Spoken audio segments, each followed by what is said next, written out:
بسم الله الرحمن الرحيم ولا تحسبن الله غافلا عما يعمل الظالمون صدق الله العظيم বাংলাদেশ খেলাফত মজলিস শরীয়তপুর জেলা সভা কর্তৃক আয়োজিত আজকের এই গণসমাবেশে উপস্থিত সংগ্রামী সভাপতি মাওলানা শাব্বির আহমদ ওসমানী, উপস্থিত বাংলাদেশ খেলাফত মজলিসের কেন্দ্রীয় নেতৃবৃন্দ, জেলা নেতৃবৃন্দ, অন্যান্য সমমনা রাজনৈতিক দল সমূহের নেতৃবৃন্দ, সহযোগী সংগঠনগুলোর নেতৃবৃন্দ ও সমবেত বাংলাদেশ খেলাফত মজলিসের নেতাকর্মী ও সর্বস্তরের তৌহিদি জনতা, আমি সর্বপ্রথম মহান আল্লাহ পাক রব্বুল আলামিনের শুকরিয়া আদায় করছি, যিনি বাংলাদেশের মানুষের বুকের উপর চেপে বসা স্বৈরাচারী জালিম শেখ হাসিনা শাহীকে অপসারণ করে এদেশের মানুষকে মুক্ত আকাশে স্বাধীনভাবে নিঃশ্বাস গ্রহণ করার সুযোগ করে দিয়েছেন। এজন্য রব্বুল আলামিনের দরবারে শুকরগুজারি আদায় করছি, আলহামদুলিল্লাহ। সংগ্রামী সাথী বন্ধুগণ, 2024 সালের 5ই আগস্ট বাংলাদেশের ইতিহাসে স্বর্ণাক্ষরে লেখা একটি দিন। 2024 সালের 5ই আগস্টকে আজকে নতুন প্রজন্ম বাংলাদেশের নতুন স্বাধীনতার দিবস হিসেবে পালন করেছে, উদযাপন করেছে। 2024 সালের 5ই আগস্ট এবং এদিনের বিপ্লব, এদিনের গণ অভ্যুত্থান বহু জুলুম নির্যাতনের সিঁড়ি পেতে অনেক ত্যাগ এবং কোরবানির নজরানা পেশ করার মধ্য দিয়ে এ বিজয় সূচিত হয়েছে, এ বিজয় অর্জিত হয়েছে। তাই আজ আমরা সেই সকল মানুষদেরকে স্মরণ করছি, দীর্ঘ সংগ্রামের পথে জুলুমের শিকার হয়ে, নির্যাতনের শিকার হয়ে যারা শেখ হাসিনার খুনি বাহিনীর হাতে প্রাণ বিসর্জন দিয়েছে। 2009 সালের কথিত বিডিআর বিদ্রোহের নামে 57 জন দেশপ্রেমিক সেনা কর্মকর্তাকে প্রাণ দিতে হয়েছে। 2013 সালের 5ই মের গভীর রজনীতে রাতের অন্ধকারে বুলেটের আঘাতে ঝাঁঝরা হতে হয়েছে নবী প্রেমিক বহু হেফাজতে ইসলাম বাংলাদেশের নেতা কর্মীদেরকে। 2013 সালে আল্লামা দেলোয়ার হোসেন সাঈদী রহমতুল্লাহি আলাইহির বিরুদ্ধে সাজানো নাটকের মামলায় মৃত্যুদণ্ডের রায় ঘোষণার পরে কোরআন প্রেমিক জনতা প্রতিবাদ জানিয়ে তারা জালিমের বুলেটের আঘাতে তাদের বুক ঝাঁঝরা হয়ে তারা শাহাদাত বরণ করেছেন। 2014, 15, 16 সালে বহু বিরোধী দলীয় নেতাকর্মী একটি নিরপেক্ষ নির্বাচনের দাবি করতে গিয়ে গুম খুনের শিকার হয়েছে। 2021 সালে বাংলাদেশের স্বাধীনতার সুবর্ণ জয়ন্তী উদযাপনে গুজরাটের কসাই মুসলমানদের রক্তে যার হাত রঞ্জিত খুনি নরেন্দ্র মোদীকে আমন্ত্রণ জানানোর শান্তিপ্রিয় প্রতিবাদ করতে গিয়ে প্রায় 25 থেকে 30 জন হেফাজতে ইসলাম বাংলাদেশের কর্মীদেরকে শাহাদাত বরণ করতে হয়েছে। আর সব কিছু ছাপিয়ে 2024 সালের জুলাই মাস জুড়ে ছাত্র জনতার গণ অভ্যুত্থানের পরিস্থিতি তৈরি হলে শেখ হাসিনা সরকার এবং তার দোসররা প্রথমে এদেশের ছাত্র জনতাকে রাজাকার বলে আখ্যায়িত করেছে। যারা মেধার ভিত্তিতে একটি বৈষম্যহীন কোটা বিরোধী ব্যবস্থা দাবি করেছিল, কোটার বিলোপ চেয়েছিল, তাদেরকে রাজাকারের সন্তান আখ্যা দিয়ে বাংলাদেশের লক্ষ লক্ষ কোটি কোটি ছাত্র জনতার হৃদয়ে বিদ্রোহের আগুন ধরিয়ে দিয়েছে শেখ হাসিনা। এরপর যখন ছাত্র ছাত্রীরা শান্তিপ্রিয় ভাবে তারা তাদের এই আত্মমর্যাদা রক্ষা করার জন্য স্লোগানে স্লোগানে বাংলাদেশের সকল শিক্ষাঙ্গনগুলোকে মুখরিত করার জন্য, সেই ছাত্র জনতাকে দমন করার জন্য ওবায়দুল কাদের ঘোষণা দিল তাদেরকে দমন করার জন্য নাকি ছাত্রলীগই যথেষ্ট। তার ঘোষণার প্রেক্ষিতে খুনি হাসিনার সন্ত্রাসী ছাত্রলীগ, যুবলীগ, হাতুড়ি লীগ আর হেলমেট লীগ সশস্ত্র অবস্থায় এদেশের শান্তিপ্রিয় কোমলমতি ছাত্র জনতার বিরুদ্ধে তারা ঝাঁপিয়ে পড়ল। আর এভাবে গুলি করে একের পর এক হত্যা করা হলো আমাদের সন্তানদেরকে, হত্যা করা হলো আমাদের ভাই বোনদেরকে। বাংলাদেশের প্রতিটি শিক্ষাঙ্গনে ছুটল লাশের মিছিল। 3 বছরের শিশু কন্যা থেকে বহু বৃদ্ধ মানুষ পর্যন্ত কেউ রেহাই পায়নি হাসিনার এই খুনের অভিযান থেকে। বাংলাদেশের জনগণের ট্যাক্সের টাকা দিয়ে কিনা এদেশের মানুষের নিরাপত্তার দায়িত্বে নিয়োজিত হেলিকপ্টার দিয়ে সাধারণ মানুষ, এমনকি ঘরের মধ্যে অবস্থানরত, নিজের বাসাবাড়ির ছাদের মধ্যে অবস্থানরত মানুষকে তারা গুলি করে নির্বিচারে হত্যা করলো। এমন খুনের কাণ্ড, এমন হত্যাযজ্ঞ বিশ্ব ইতিহাসে বিরল। সেই কবে ফেরাউন আর নমরুদ যেই ধরনের নিজের স্বজাতির উপর নির্যাতন চালিয়েছিল, আজকের আধুনিক যুগে 2024 সালে শেখ হাসিনা সেই ফেরাউন এবং নমরুদের মতো হত্যাযজ্ঞ আমাদের জাতির উপর চালিয়েছে। সংগ্রামী সাথী ও বন্ধুগণ, এভাবে রক্তের সাগর পাড়ি দিয়ে বাংলাদেশের মানুষ আগস্টের 5 তারিখ বিজয় ছিনিয়ে এনেছে। গণ অভ্যুত্থানের মাধ্যমে স্বৈরাচারী ফ্যাসিস্ট জালিম শেখ হাসিনার পতন ঘটিয়েছে। শেখ হাসিনা বাংলাদেশ থেকে পালিয়ে যেতে বাধ্য হয়েছে। এই বিজয় অনেক রক্তে অর্জিত। এই বিজয়ের পিছনে রয়েছে বহু মায়ের চোখের পানি। শত শত রাত পর্যন্ত আমার এই শান্ত জনপদের অনেক মা চোখের অশ্রু ছেড়েছে, পথের দিকে তাকিয়ে আছে কখন সেই মায়ের গুম হওয়া কলিজার টুকরা সন্তান মায়ের বুকে ফিরে আসবে। মাসের পর মাস, বছরের পর বছর নির্ঘুম তাকিয়ে থাকা এরকম হাজারো মায়ের চোখের অশ্রু শেখ হাসিনার জন্য অভিশাপ ডেকে এনেছে। লাশের সন্ধানে হাসপাতাল থেকে হাসপাতাল ঘুরেছে বহু বাবা, ক্লান্ত হয়ে বসে পড়েছে রাস্তার উপর। অন্তত নিজের সন্তান নিহত হওয়ার পর, শহীদ হওয়ার পর তার লাশটুকু পর্যন্ত খুঁজে পায়নি। আজও বাংলাদেশের মানুষ জানে না এদেশের জন্য লড়াকু সৈনিক ইলিয়াস আলী কোথায় গিয়েছে। এদেশের মানুষের কাছে তার কোনো জবাব নাই। এমন একটি সরকার, যেই সরকার দেশের মায়ের কোল থেকে সন্তানকে কেড়ে নেয়, স্ত্রীর বুক থেকে তার স্বামীকে কেড়ে নেয়, ভাইয়ের কাছ থেকে বোনকে কেড়ে নেয়, বোনের কাছ থেকে ভাইকে ছিন্ন করে সন্তানের কাছ থেকে তার বাবাকে কেড়ে নেয়। আজও পর্যন্ত সেই কক্সবাজারের ঘটনা বিশ্ব বিবেকের কাছে এক মর্মস্পর্শী ঘটনা হিসেবে বিবেচিত, যেখানে বাবাকে তার সন্তানদের সাথে টেলিফোনে আলাপরত অবস্থায় গুলি করে খুন করেছে শেখ হাসিনার খুনি বাহিনী। এই বাহিনী এভাবে খুন করে, গুম করে, হত্যাযজ্ঞ চালিয়ে মনে করেছিল ক্ষমতার মসনদকে চিরস্থায়ী করে রাখবে। কিন্তু ইতিহাস বড় নির্মম। বারবার ইতিহাস তার এই শিক্ষা পুনরাবৃত্ত করে, রক্ত দিয়ে, খুন ঝরিয়ে, অত্যাচার করে, জুলুম করে কেউ কোনোদিন ক্ষমতার মসনদে চিরস্থায়ী থাকতে পারে না।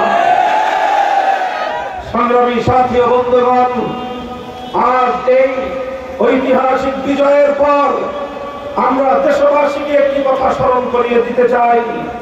এদেশের ছাত্র জনতাকে আমি একটি কথা স্মরণ করিয়ে দিতে চাই। বারবার উচ্চারণ করছি, স্বাধীনতা এবং বিজয় অর্জন করা যত কঠিন, সেই স্বাধীনতা এবং বিজয়কে ধরে রাখা তার চেয়ে আরো বেশি কঠিন। তাই আজ শুধুমাত্র গণঅভ্যুত্থানের মাধ্যমে ফাঁসিটাকে বিদায় ঘটিয়েই আমাদেরকে আত্মতৃপ্তিতে ভুগলে চলবে না, বরং আমাদেরকে এই বিজয় বাংলাদেশের জনগণের জন্য মহিমান্বিত করে গড়ে তুলতে হবে। মনে রাখতে হবে 1971 সালে বহু রক্তের বিনিময়ে, হাজারো মায়ের সন্তানের শাহাদাতের বিনিময়ে যেই স্বাধীনতা দেশের দালাল ছেলেরা অর্জন করেছিল, স্বাধীনতার যে লাল সূর্যটা ছিনিয়ে এনেছিল, সেই স্বাধীনতা অর্জন হওয়ার 71-এর 16 ডিসেম্বরের কয়েক মাসের মাথায় বাংলাদেশের বিরুদ্ধবাদী একটি শক্তি এই স্বাধীনতা অর্জনকে ছিনতাই করে নিয়েছিল। এদেশের মানুষের ইচ্ছা, অভিপ্রায়, এদেশের মুসলিম জাতিসত্তার হাজার বছরের ঐতিহ্যকে ম্লান করে দিয়ে বাংলাদেশের ম্যাক্সিমাম মানুষের চিন্তা এবং চেতনার বিরুদ্ধে, এদেশের মানুষের অভিপ্রায়ের বিরুদ্ধে ভিনদেশী একটি রাষ্ট্রের মূলনীতিকে কেন্দ্র করে বাংলাদেশের জনগণের উপর একতরফা সংবিধান চাপিয়ে দেওয়া হয়েছিল। আর সেই 71-এর চেতনাকে জলাঞ্জলি দিয়ে, 71-এর মুক্তিযুদ্ধের চেতনাকে হত্যা করে 72-এর নামে বাংলাদেশে নতুন চেতনা তৈরি করার চেষ্টা করা হয়েছিল। আর সেই 72 সালের চেতনাকে এতদিন পর্যন্ত 71-এর চেতনা বলে শেখ হাসিনা এবং তার সরকার এ জাতির সঙ্গে মস্করা এবং তামাশা করেছে। আমরা আজকে পরিষ্কার ভাষায় বলতে চাই, আমার এই সোনার বাংলাদেশ, এই 55,000 বর্গ মাইলের বাংলাদেশ, এটা বহু ত্যাগ, বহু কোরবানির মাধ্যমে অর্জন করা হয়েছে। এই বাংলাদেশ তিনটি আধিপত্যবাদ বিরোধী শক্তির বিরুদ্ধে লড়াই করে সৃষ্টি হয়েছে। সেই সংগ্রামের ইতিহাস, সেই লড়াইয়ের ইতিহাস, আমাদের পূর্বসূরীদের সেই ত্যাগ এবং কোরবানির ইতিহাস ভুলে গেলে চলবে না। আমরা 200 বছর পর্যন্ত লড়াই করেছি ইংরেজ, ব্রিটিশ, বেনিয়া সাম্রাজ্যবাদী শক্তির বিরুদ্ধে। সে শক্তির বিরুদ্ধে লড়াই করেছে হাদি শরীয়তুল্লাহ, সে শক্তির বিরুদ্ধে লড়াই করেছে মীর বেসারাবি আল ফকিতুবি রহমাতুল্লাহি আলাইহি সহ এদেশের ম্যাক্সিমাম আলেম সমাজ। ইংরেজদের কাছ থেকে স্বাধীনতা অর্জন করা হয়েছে 1 সাগর রক্তের বিনিময়ে। দ্বিতীয় আধিপত্যবাদী শক্তি কলকাতার পশ্চিমবঙ্গের রবীন্দ্রবাবুরা, রবীন্দ্রনাথ ঠাকুরেরা, তারা এই পূর্ববঙ্গ নামক বাংলাদেশের মুসলিম জাতিসত্তার উত্থান এবং তাদের উন্মেষের বিরুদ্ধে রুখে দাঁড়িয়েছিলেন। সাম্প্রদায়িকতার 20 বছর নিয়েছিল রবীন্দ্রনাথ ঠাকুর। তারপর আমাদের এই এদেশের নবাব স্যার সলিমুল্লাহরা, এদেশের নবাব স্যার সলিমুল্লাহরা সহ শেরেবাংলায় গিয়ে ফজলুল হকরা সহ রবীন্দ্রনাথের সেই সাম্প্রদায়িকতার বিরুদ্ধে রুখে দাঁড়িয়েছিল। কলকাতার দাদাবাবুরা চেয়েছিল চিরদিনের জন্য পূর্ব বাংলার মুসলমানদেরকে তারা তাদের গোলামের জাতিতে পরিণত করে রাখবে, কিন্তু তারা পারে নাই। কলকাতার সেই আধিপত্যবাদী শক্তির বিরুদ্ধে গর্জে উঠে পূর্ব বাংলার মানুষটা তাদের হাত থেকে মুক্ত হয়েছে। 1947 সালে পূর্ব বাংলার মুসলমান, পূর্ব বাংলার হিন্দু, বৌদ্ধ, খ্রিস্টানরা কলকাতার আধিপত্যের বিরুদ্ধে বৃত্তাঙ্গুলি প্রদর্শন করে তারা বাংলাদেশের মুসলিম জাতিসত্তা গঠন করবার জন্য সিদ্ধান্ত গ্রহণ করেছিল। এরপরে আসে তৃতীয় আধিপত্যবাদ বিরোধী সংগ্রাম পশ্চিম পাকিস্তানের খান পাঠানদের বিরুদ্ধে। ওরা মনে করেছিল খান পাঠানরা প্রথম শ্রেণীর নাগরিক, বাংলাদেশের মানুষ দ্বিতীয় শ্রেণীর নাগরিক। আমরা বলেছিলাম তোমরা আমাদের বন্ধু, ওরা আমাদেরকে বলতে চেয়েছিল ওরা আমাদের প্রভু। আমরা বললাম আমাদের প্রভু এক আসমানের উপর থাকে, জমিনে আমাদের কোন প্রভু থাকতে পারে না।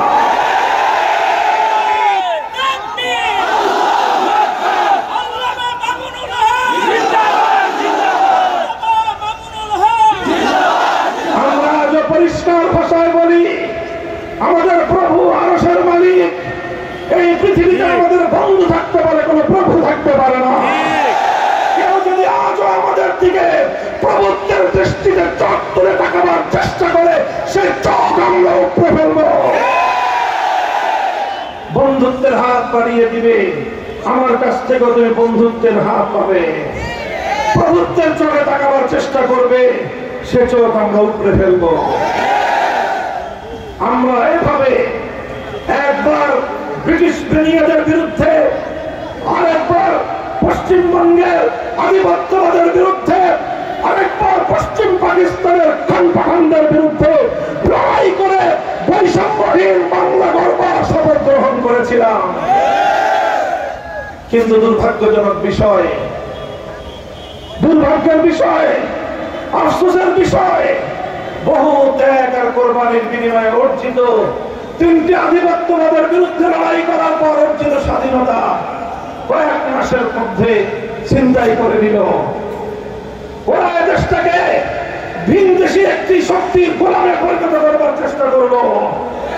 যেই বাংলাদেশের মুক্তিযুদ্ধ হয়েছিল বৈষম্যের বিরুদ্ধে, যেই বাংলাদেশের মুক্তিযুদ্ধ হয়েছিল দেশের মানুষের ভোটাধিকারের দাবিতে, মানুষের ভোটের অধিকার মানুষকে ফিরিয়ে দেওয়ার দাবিতে, সেই বাংলাদেশের মানুষ ৭২ সাল থেকে ৭৫ সাল পর্যন্ত ভোটের অধিকার তো দূরের কথা, তারা বাকশাল ছাড়া আর কিছুই পেল না। বাকশাল গঠন করে শেখ মুজিবুর রহমান সাহেব এদেশের মানুষের ভোটের অধিকার কেড়ে নিলেন, এদেশের মানুষের কণ্ঠকে স্তব্ধ করে দিলেন, এদেশের মানুষের ভোটের অধিকার কেড়ে নিলেন, দুর্ভিক্ষের মাধ্যমে বাংলাদেশের মানুষকে মৃত্যুর দিকে তিনি ফেলে দিলেন। আর কি করলেন? ৩০,০০০ মায়ের বুক খালি করে এদেশের ৩০,০০০ তাগড়া যুবক আর জওয়ানদেরকে তুলে তুলে নিয়ে তাদেরকে ক্রস ফায়ারের নামে মাঠে, বনে, জঙ্গলে, রাস্তায়, ইথারের পাথরে বিভিন্ন জায়গায় তারা খুন করে ফেলে রাখলেন। এভাবে ৩.৫ বছরের বাকশালী স্বৈরতন্ত্রের পতন ঘটল ১৯৭৫ সালের ১৫ই আগস্ট। ৭৫ সালের ১৫ই আগস্ট অনেক নারী, শিশু, নিরপরাধ মানুষ হত্যা হয়েছে, যে হত্যাকে আমরা কোনোদিন সমর্থন করি না। কিন্তু তাই বলে ৭৫ সালে যারা নিহত হয়েছে শুধু তাদের জন্য মায়া কান্না করবেন, আর তাদের হাতে যে ৩০,০০০ মায়ের কোল খালি হলো তাদের জন্য কোনো সমবেদনা জানানো হবে না। এই বৈষম্য বাংলাদেশ বরদাস্ত করতে পারে না। ১৯৭৫ সালে সেই ঘটনার পর এই শেখ হাসিনা, তিনি আন্তর্জাতিক গণমাধ্যমে সাক্ষাৎকার দিয়ে স্পষ্ট ঘোষণা করলেন তিনি যে জাতি তার বাবাকে হত্যা করেছে সেই জাতির কাছ থেকে তিনি প্রতিশোধ গ্রহণ করবেন। এরপর থেকে শুরু হলো শেখ হাসিনার এক নতুন মিশন। ১৯৭৫-এর ১৫ই আগস্ট থেকে ২০২৪ সালের ৫ই আগস্ট শেখ হাসিনার ৫০ বছরের রাজনীতি। শেখ হাসিনা ৫০ বছরের রাজনীতি করেছেন কিসের? ৫০ বছর ধরে তিনি রাজনীতি করেছেন প্রতিশোধ গ্রহণের রাজনীতি।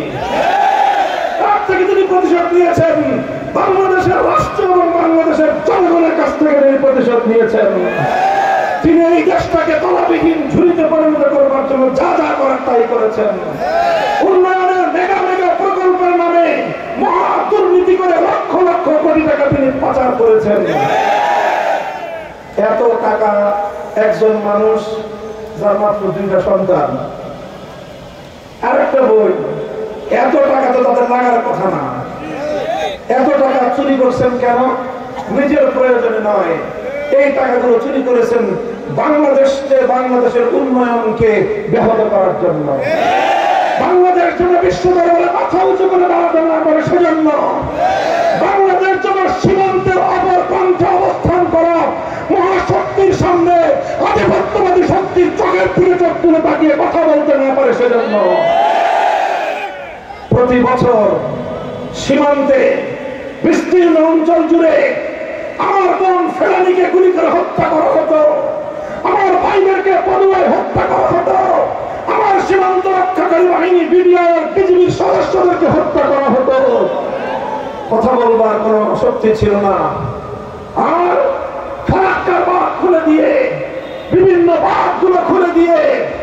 বর্ষার মৌসুমে বন্যার পানিতে বাংলাদেশকে ভাসিয়ে দেয়, শুকনোর মৌসুমে পানি আটকে বাংলাদেশকে মরুভূমিতে রূপান্তরিত করে। এমন একটা আধিপত্যবাদী শক্তির গোলামে পরিণত করতে চেয়েছিল শেখ হাসিনা বাংলাদেশকে। সেই দেশের উপর সম্পূর্ণ ডিপেন্ডেন্ট নির্ভরশীল একটি বাংলাদেশকে বানাতে চেয়েছিল শেখ হাসিনা, আর চেয়েছিল বাংলাদেশকে ভারতের অঙ্গরাজ্যে পরিণত করতে। এজন্য ভারতে গিয়ে তিলক করে মুখ্যমন্ত্রীর পরিচয় ধারণ করেছিলেন। সেদিনই বাংলাদেশের মানুষ বলেছিল, আমরা বাংলাদেশের ক্ষমতার মস্তদে স্বাধীন প্রধানমন্ত্রী দেখতে চাই, তিলক করে মুখ্যমন্ত্রী দেখতে চাই না। এইভাবে শেখ হাসিনা বাংলাদেশটাকে জ্বালিয়ে পুড়িয়ে ছারখার করলো, আর সে ফেরাউনের মতো দাম্ভিকতার চূড়ান্ত সীমায় উপনীত হলো। সংগ্রামী সাথী ও বন্ধুগণ, এভাবে আজ বাংলাদেশের ছাত্র জনতা শেখ হাসিনার ষড়যন্ত্রের রাজনীতির বিরুদ্ধে বিজয় অর্জন করেছে। শেখ হাসিনার রাজনীতির আরেকটা বড় বৈশিষ্ট্য ছিল, এটা শেখ হাসিনা শিখেছিল ব্রিটিশ বেনিয়াদের কাছ থেকে, সেটা হলো ডিভাইড এন্ড রুল, জাতিকে ভাগ করো আর শাসন করো। এইভাবে বাংলাদেশের মধ্যে মুক্তিযুদ্ধের পক্ষ আর বিপক্ষ দুইটা শক্তি বাঁধিয়ে দিয়ে দুই জাতিকে কিভাবে জাতির দুইটা অংশকে পরস্পরের বিরুদ্ধে লড়াইতে মগ্ন করে দিয়ে শেখ হাসিনা মধ্যখান দিয়ে বানরের পিঠাভাগের মতো আজীবন ক্ষমতার মসনদে থেকে যাওয়ার একটা দিবা স্বপ্ন দেখেছিল। এই জন্যই ছাত্র জনতাকে সে রাজাকারের বাচ্চা বলে গালি দেওয়ার দুঃসাহস দেখিয়েছিল, কিন্তু তার ওই রাজাকার খেলাই শেখ হাসিনার জন্য বুমেরাং হয়ে দাঁড়িয়েছে। এদেশের ছাত্র জনতা তার বিরুদ্ধে বিক্ষোভ জানিয়েছে, বিদ্রোহ জানিয়েছে। সংগ্রামী সাথী বন্ধুগণ, এই যে আগস্টের বিপ্লব, এই বিপ্লবের সবচেয়ে বড় শক্তি হলো শেখ হাসিনার বিভাজনের রাজনীতির বিরুদ্ধে আমার কোমলমতি ছাত্র জনতা অভূতপূর্ব একটা ঐক্যের প্ল্যাটফর্ম তারা তৈরি করেছিল, একটা ঐক্য গড়ে তুলেছিল। আপনারা দেখেছেন এই শেখ হাসিনা বিরোধী বৈষম্য বিরোধী আন্দোলনে স্কুলের ছাত্ররা, কলেজের ছাত্ররা, ইউনিভার্সিটির ছাত্ররা যেমন নেমেছে, আমাদের মাদ্রাসার অঙ্গনগুলো থেকে হাজারো লাখো ছাত্র জনতা টেকনাফ থেকে তেতুলিয়ায় তাদের সাথে কাঁধে কাঁধ মিলিয়ে ময়দানে ঝাঁপিয়ে পড়েছিল।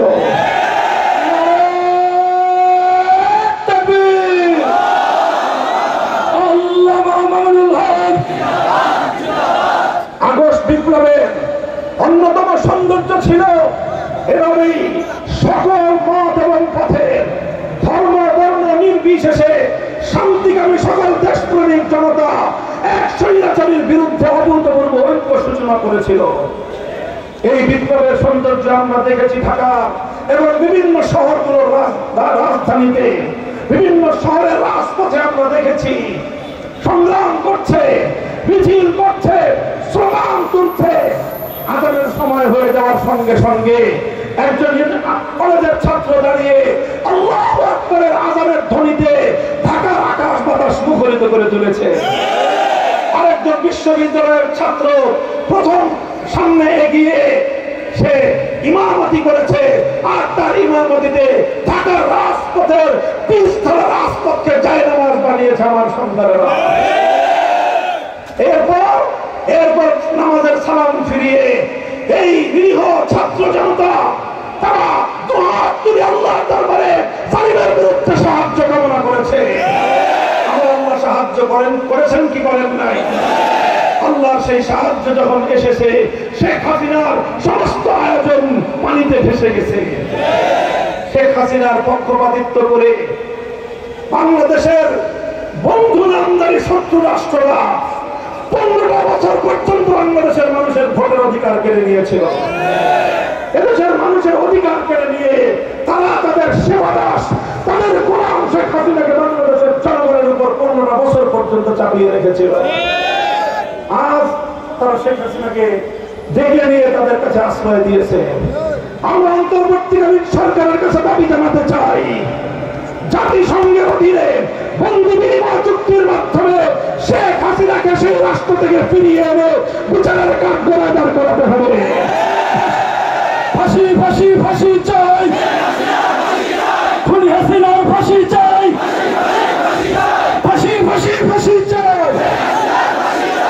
সংগ্রামী সাথী বন্ধুগণ, আমাদের স্পষ্ট কথা, আমরা নতুন একটি বাংলাদেশ গড়তে চাই, যেই বাংলাদেশে কোন বিদেশি রাষ্ট্রের প্রভুত্ব থাকবে না, যেই বাংলাদেশে কোন বৈষম্য থাকবে না, যে বাংলাদেশের মানুষ তাদের ভোটাধিকার ফিরে পাবে, যে বাংলাদেশের মানুষ তাদের ভোটের অধিকার ফিরে পাবে, যে বাংলাদেশের প্রতিটি মানুষ স্বাধীনভাবে তার মনের কথা বলে যেতে পারবে।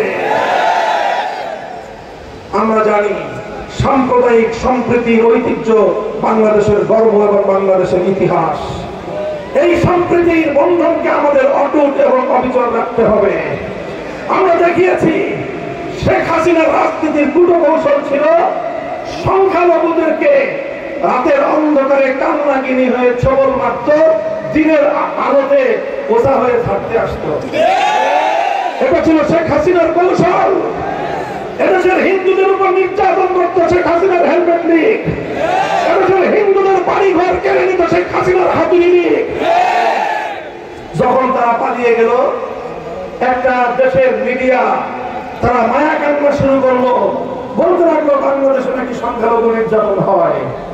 বাংলাদেশের আলেম সমাজ, ইমাম সমাজ, এদেশের ইসলাম প্রিয় জনতা এক মাস পর্যন্ত হিন্দুদের মন্দির, বৌদ্ধদের প্যাগোডা, খ্রিস্টানদের গির্জার সামনে দাঁড়িয়ে পাহারাদারি করেছে।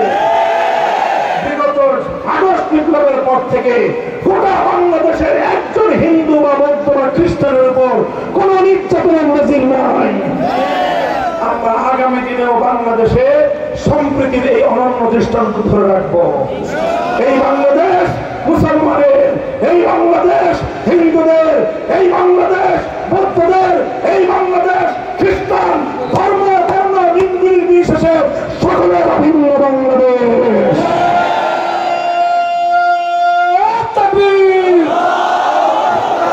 হিন্দু মুসলিম ভাই ভাই, আমরা সবাই শান্তি চাই, আমরা সবাই শান্তি চাই। হিন্দু মুসলিম ভাই ভাই, হিন্দু মুসলিম ভাই ভাই, আমরা সবাই শান্তি চাই। এভাবেই যদি বাংলাদেশ এগিয়ে যাবে ইনশাআল্লাহ। শেখ হাসিনা আছে নরেন্দ্র মোদীর ঘরে, এটা নিয়ে তেমন কোন আপত্তি আমি করব না। যতদিন রাখতে মনে চায় রাখো। 16 বছর তোমাদেরকে অনেক সার্ভিস দিয়েছে, এবার তোমার সেই ঋণ পরিশোধ করার পালা থাকে। তোমার হাতে বাংলাদেশটাকে তুলে দিয়েছে, তুমি বাংলাদেশকে রুটি ফুটে অনেক খেয়েছো, এবার সেখান থেকে কিছু খাওয়াও।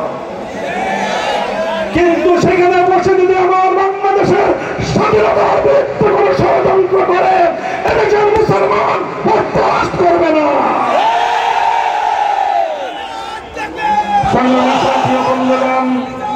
আমার আখেরি পয়গাম আপনাদেরকে রক্ষা করে এই জাগরণ আমাদেরকে ধরে রাখতে হবে। বাংলাদেশের আগস্ট বিপ্লবকে যদি ব্যর্থতার হাত থেকে রক্ষা করতে হয়, আগস্টের বিপ্লবকে যদি চূড়ান্ত মঞ্জিল পর্যন্ত পৌঁছাতে হয়, দুটি জনগোষ্ঠীকে বিশেষ ভূমিকা রাখতে হবে।